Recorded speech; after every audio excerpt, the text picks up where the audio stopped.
This audio is dedicated to explain two topics. First is about law findings and then about court judgment in civil proceeding. First about law findings. Finished with evidentiary stage, all the claims been proven by examination of evidences brought by parties. Next, judges will ask both parties to deliberate or to submit their written conclusion. Finished with that, judge will continue with internal meetings. These internal meetings specifically whereas judges discuss about the case and specifically on how to implement law to the facts already proven in evidentiary stage. However, oftentimes judges encounter whereas the laws are unclear or the law are in excess. So the question is how to resolve such problem. So as we know, if you look at Yahya Harahap books or reading from Sudikno Mertokusumo book, although Indonesia is civil continental system, Indonesia also still open possibility for judges to do law findings or discovery of law, or in many other countries it is called as judgment law. Typically, judge only implement law to specific cases. However, in case the laws are in excess or the law are unclear, so there is possibility to do law findings. So in doing law finding, there are two methods according to Indonesia legal system, and many other countries also got the same. The first is what we call of method of interpretation. Second is method of construction. Method of interpretation meaning the law is exists but not clear. So there should be the way how to decipher the intention of the law, whether the intention revealed through historical digging or maybe based on the sociological perspective or maybe by looking the future. Future occurrence prediction, for instance. And the second one is what we call of methods of construction. In case of methods of construction, the law isn't promulgated yet. It is a new event and there is no certain law specifically mentioned about that kind of occurrence. So a judge can sort of like creating the law, but it is not like a regulation that will bind us all Indonesian people. It is only by the person, the parties of the case. Okay, so in doing so, judges should consider the legal system. Not only they can just right away make the law, they have to look at the legal system, connect many law, do the analysis, and then they can come up with creating something for the parties. So that is methods of construction. So as a conclusion, law findings is open in Indonesia. Judges can do so because judges is not only a robot just to implement the law, but judges also the head of the court proceeding, the trial proceeding.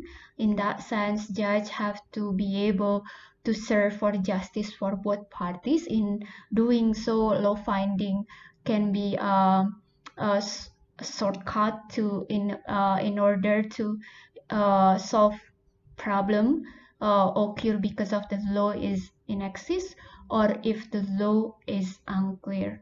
That is all for law finding. Next, we're going to discuss about court judgment. So finish with the law findings, or even there is no need to do law findings.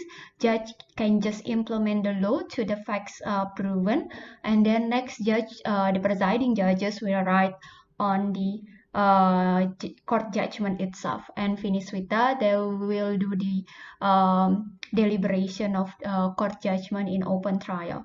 So what is judgment or court judgment? Court judgment is an authentic deed, so it is an official decision made by judges that bind parties and third party who got rights and obligation resulted from the decision.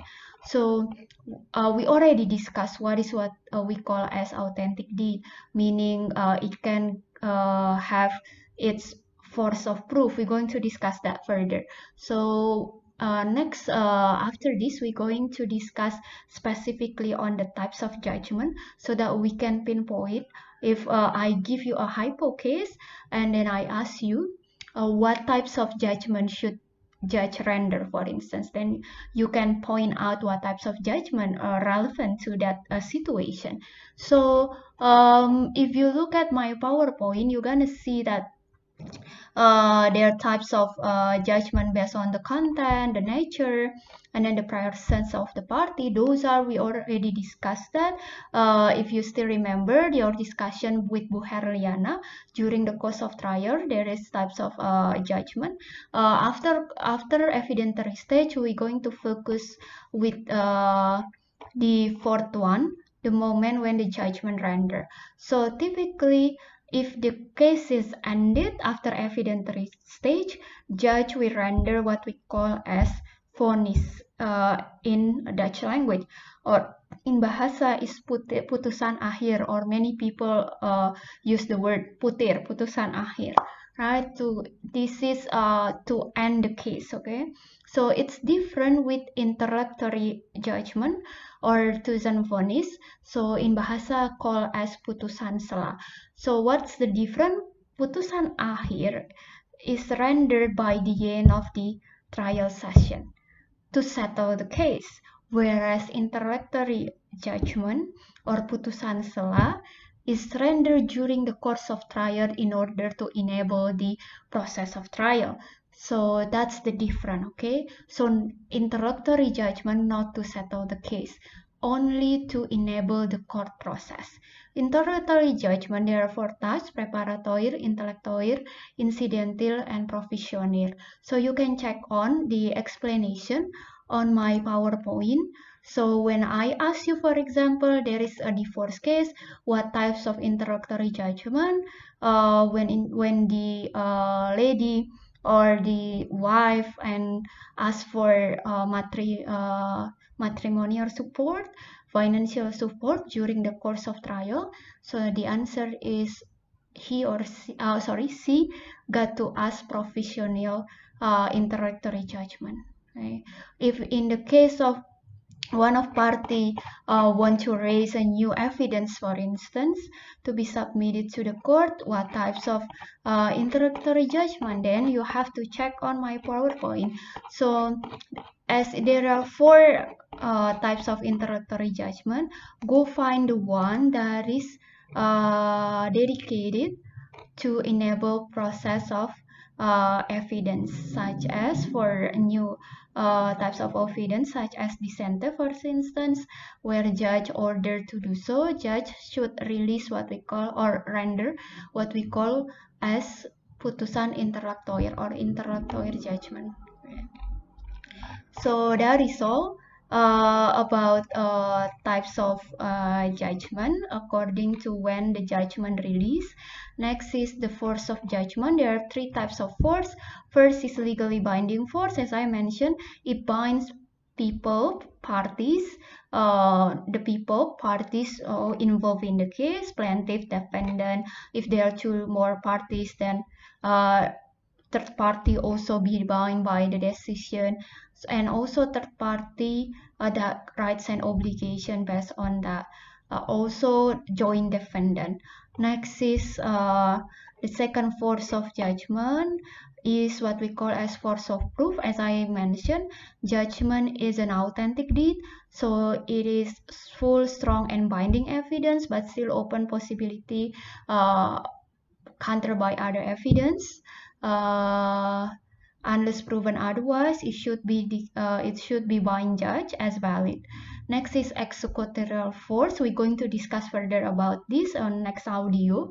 So meaning if the court release judgment and then for a certain time it's already been warned to the lost party to perform voluntarily, however he or she didn't perform so the court could help the winner of the case to execute the decision. For instance, on the decision, on the ruling, it is mentioned that the court, it is mentioned that the lost party should leave the house. But by the time it is already been warned and then been summoned and stuff, however, the lost party didn't do so, then the court can help the winner to execute by giving its forceful authorities, its officer to the place, and then ask the lost party to leave the house. So that is all. For details, you can read my PowerPoint and also read Yahya Harahap book, and also of course Sudikno Martokusumo book.